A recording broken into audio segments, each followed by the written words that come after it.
जयंत अब आरएलडी के राष्ट्रीय अध्यक्ष हैं। कार्यकारिणी की बैठक में अजीत सिंह के निधन पर शोक जताया गया। आरएलडी कार्यकारिणी ने जयंत को अध्यक्ष चुना है। अजीत सिंह के बाद आरएलडी की कमान अब जयंत चौधरी को दी गई है। तो बड़ी खबर हम आपको बता रहे हैं, जयंत चौधरी को आरएलडी की कमान सौंप दी गई है। कार्यकारिणी की आज बैठक हुई। इस बैठक में आरएलडी कार्यकारिणी ने जयंत को अध्यक्ष चुना है। अजीत सिंह के बाद आरएलडी की कमान जयंत को दी गई है। जयंत चौधरी आरएलडी के अब अध्यक्ष बने हैं। कार्यकारिणी की बैठक में वो नामित हुए हैं। जयंत अब आरएलडी के राष्ट्रीय अध्यक्ष होंगे। बड़ी खबर हम आपको बता रहे हैं, आरएलडी अध्यक्ष बने हैं जयंत चौधरी। कार्यकारिणी की बैठक में अध्यक्ष के तौर पर उन्हें नामित किया गया है। जयंत अब आरएलडी के राष्ट्रीय अध्यक्ष होंगे। अजीत सिंह के निधन के बाद अब यहां पर उन्हें आरएलडी का अध्यक्ष बनाया गया है। आज कार्यकारिणी की बैठक हुई। बैठक में उनको नामित किया गया और अब उन्हें राष्ट्रीय अध्यक्ष बना दिया गया है। बड़ी खबर हम आपको बता रहे हैं, जयंत चौधरी आरएलडी के अध्यक्ष बने हैं। कार्यकारिणी की बैठक में अध्यक्ष नामित हुए हैं जयंत चौधरी। जयंत अब आरएलडी के राष्ट्रीय अध्यक्ष होंगे। बड़ी खबर हम आपको बता रहे हैं, कार्यकारिणी की बैठक में अजीत सिंह के निधन पर शोक भी जताया गया और इसके बाद आरएलडी कार्यकारिणी ने जयंत को अध्यक्ष के तौर पर नामित किया है। ज्यादा जानकारी के साथ संवाददाता नरेंद्र हमारे साथ जुड़ गए। नरेंद्र, आज आरएलडी की बैठक हुई कार्यकारिणी की, जिसमें अब बड़ा फैसला किया गया है, जयंत चौधरी को कमान सौंप दी गई है आरएलडी की। देखिए, जितने भी पदाधिकारी हैं पार्टी की, उन सबकी यही मंशा थी और एक मत से उनको ये माना गया। उनको पहले ही युवराज कहा जाता था, वो पार्टी के युवराज थे और अब पूरी तरीके से आधिकारिक रूप से उनके हाथ में ये कमान आ गई है। और ये माना जा रहा है कि जिस तरीके से पिछले कुछ सालों में और कुछ चुनावों के दौरान जो एक मैच्योरिटी दिखाई है जयंत चौधरी ने, उससे पार्टी को बहुत आगे तक वो ले जाएंगे। और अजीत सिंह के सच्चे अनुयायी और उनके उत्तराधिकारी होने के नाते जो पश्चिमी उत्तर प्रदेश की समस्याएं हैं, चाहे वो किसानों की गन्ना समस्या हो, चाहे वो किसानों के आंदोलन की समस्या हो, ये सारी चीजें जो है उनको लीड करने का पूरा ये मादा है, वो जयंत चौधरी के अंदर है। आज जो कार्यकारिणी की बैठक हुई है उसमें सब लोगों की यही राय थी कि अभी जो अध्यक्ष का कार्यभार है वो जयंत चौधरी संभालें और उसके बाद में जो 2022 में विधानसभा चुनाव होना है उसके लिए पूरी पार्टी को मोटिवेट करें, मजबूत करें।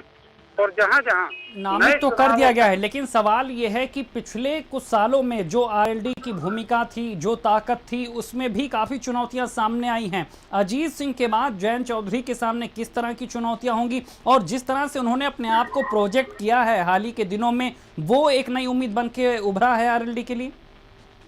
बिल्कुल आपने ठीक कहा शैलेंद्र, बहुत बड़ी चुनौतियां जयंत चौधरी के सामने हैं।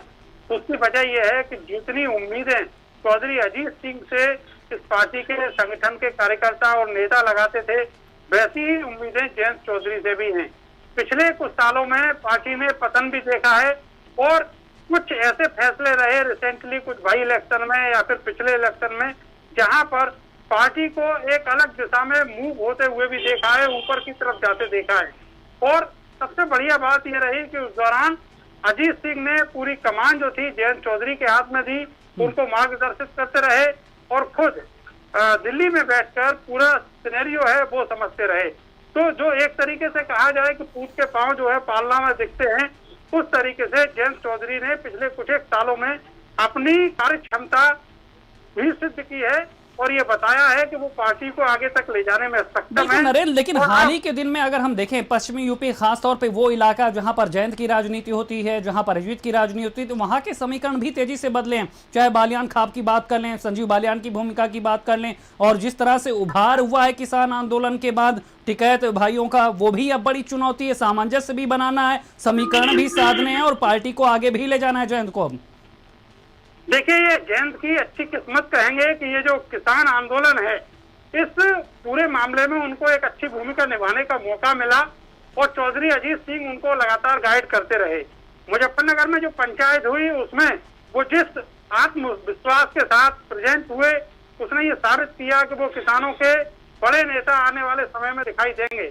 अब जब टिकैत परिवार भी, भारतीय किसान यूनियन उनके साथ है और बहुत सारे जो किसान संगठन है वो भी उनके साथ हैं, और खास करके जहां पश्चिमी उत्तर प्रदेश आरएलडी की बेल्ट माना जाता है, जड़ माना जाता है, वहां पर पिछले कुछ एक दिनों में उनके प्रति जो एक सहानुभूति का माहौल बना है और उसके बाद जब चौधरी अजीत सिंह की डेथ हुई उसके बाद जो माहौल बना है उसे देखते हुए लगता है निश्चित तौर पर पार्टी को फायदा होगा। 2022 में आने वाला जो चुनाव है वो निश्चित तौर पर एक पॉजिटिव मैसेज लेकर आएगा पार्टी के लिए, लेकिन चुनौतियां बरकरार रहेंगी।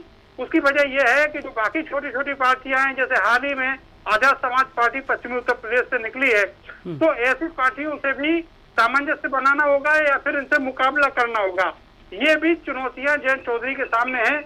और फिलहाल जो किसान आंदोलन के बाद माहौल पैदा हुआ है, इसको किस तरीके से वो बरकरार रख पाते हैं, जो हमदर्दी, जो सहानुभूति चौधरी अजीत सिंह के जाने के बाद उनके और पार्टी के प्रति किसानों के दिलों में है, उसको भी बरकरार रखना एक बड़ी चुनौती होगी। बिल्कुल नरेंद्र, तमाम जानकारी देने के लिए आपका शुक्रिया। तो ये बड़ा घटनाक्रम है यूपी की राजनीति के हिसाब से भी, जब आरएलडी की कमान आज कार्यकारिणी की बैठक के बाद जयंत को सौंप दी गई है।